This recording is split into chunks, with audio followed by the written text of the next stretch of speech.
নজর রাখবো জেলার খবরের দিকে। গ্যাসের অমিল, অবরোধ পুরুলিয়ায়। রাস্তায় সিলিন্ডার রেখে পথ অবরোধ। কালোবাজারির অভিযোগে বিক্ষোভ। 2 ঘন্টা পর পুলিশের হস্তক্ষেপে অবরোধ ওঠে। সকাল থেকেই পুরুলিয়াতে বিক্ষোভ চলছিল।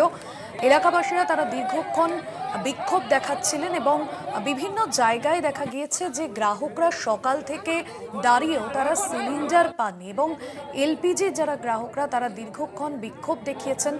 গতকালের পর আজকেও বিক্ষোভ দেখাতে থাকেন। রাস্তায় সিলিন্ডার রেখে পথ অবরোধে সামিল হয়েছেন স্থানীয় বাসিন্দারা। অবশেষে পুলিশের আশ্বাসে অবরোধ ওঠে। 2 ঘন্টা ধরে এই অবরোধ চলতে থাকে। কালোবাজারের অভিযোগে বিক্ষোভ চলতে থাকে। দেখছেন সেই ছবি। 2 ঘন্টা পর পুলিশের হস্তক্ষেপে অবরোধ ওঠে। গত কয়েকদিন ধরেই রান্নার গ্যাসের পাশাপাশি বাণিজ্যিক গ্যাসেও ভান্ডারে একেবারে অমিল দেখা গিয়েছে এবং রাস্তায় সিলিন্ডার রেখে পথ অবরোধ পুরুলিয়াতে। জেলার বিভিন্ন প্রান্তে অবরোধ করছেন সাধারণ মানুষজন। পুরুলিয়ায় কি ছবি? শওকত রয়েছেন ফোন লাইনে। শওকত, সকাল থেকে বিক্ষোভ চলছে, সিলিন্ডার রেখে প্রতিবাদে সামিল হয়েছেন স্থানীয়রা।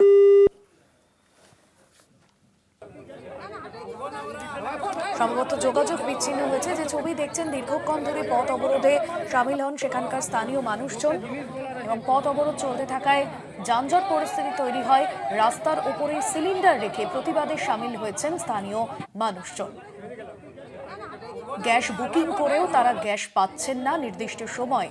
যদিও কেন্দ্রের তরফে বলা হয়েছে যে সমস্ত রকম যে নির্দেশিকা রয়েছে, যেখানে বলা হয়েছে যে বুকিং নিয়ে কোনো রকম কোনো সমস্যা হওয়ার কারণ নেই, 2.5 দিনের মধ্যেই গ্যাস দেওয়া হচ্ছে মানুষজনকে। তবে তারপরেও বিভিন্ন জায়গায় এই গ্যাস বুকিং নিয়ে প্যানিক অব্যাহত। আজকেও সকাল থেকে পুরুলিয়ায় একই ছবি সামনে এসেছে। বিক্ষোভ চলছে জেলার সর্বত্র। রাস্তায় সিলিন্ডার রেখে পথ অবরোধে সামিল হয়েছেন স্থানীয় মানুষজন। শওকত রয়েছেন ফোন লাইনে। শওকত, ঠিক কি ছবি বিক্ষোভের পুরুলিয়াতে? দেখুন, বললাম কি, এই যে ঘটনা যেখানে প্রায় খালি সিলিন্ডার থেকে স্থানীয় যারা বাসে তারা রাস্তা অবরোধ করেছিলেন, ঘটনাটা হচ্ছে পুরুলিয়া পৌরসভার 9 নম্বর ওয়ার্ডের যে কলেজ এলাকায়। এই এলাকার যারা স্থানীয় বাসিন্দা রয়েছেন তারা কিন্তু দীর্ঘদিন তাদের যেটা অভিযোগ যে বেশ কয়েকদিন আগে থেকে তারা একাধিকবার গ্যাস বুকিং করেছেন, তারপরেও তারা বারবার সেই গ্যাস যখন ডিস্ট্রিবিউশন সেন্টারে যাচ্ছেন তখন তারা খালি হাতে ফিরে আসছেন, যার ফলে এক প্রকার বলতে পারে রীতিমতো বিক্ষোভে পড়তে হয় গ্যাস ডিস্ট্রিবিউটরকে।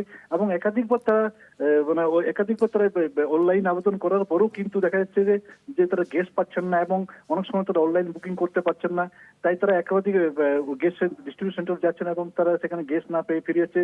রীতিমতো আজ তারা বিক্ষোভ পেটে পড়েন এবং যে পুরুলিয়া শহরের যে কলেজ রোড সেই এলাকায় তারা একেবারে খালি গ্যাস সিলিন্ডার রাস্তার মধ্যে রেখে তারা বিক্ষোভে সামিল হন এবং তারা পথ অবরোধ করেন এবং এই পথ অবরোধের ফলে একাধিক যানজট তৈরি হয়েছে। এখানে অবশেষে সেখানে পুরুলিয়া সদর থানার পুলিশ পৌঁছায় এবং পুলিশের আশ্বাস এবং ডিস্ট্রিবিউশন যে গ্যাস ডিস্ট্রিবিউশন সেন্টার তাদের আশ্বাস অবশেষে তারা অবরোধ তুলে নেন এবং তাদের আশ্বাস দেওয়া হয় যে তাদের গ্যাস দেওয়া হবে। এরপরে অবরোধকারীরা সেখান থেকে অবরোধ তুলে নেন।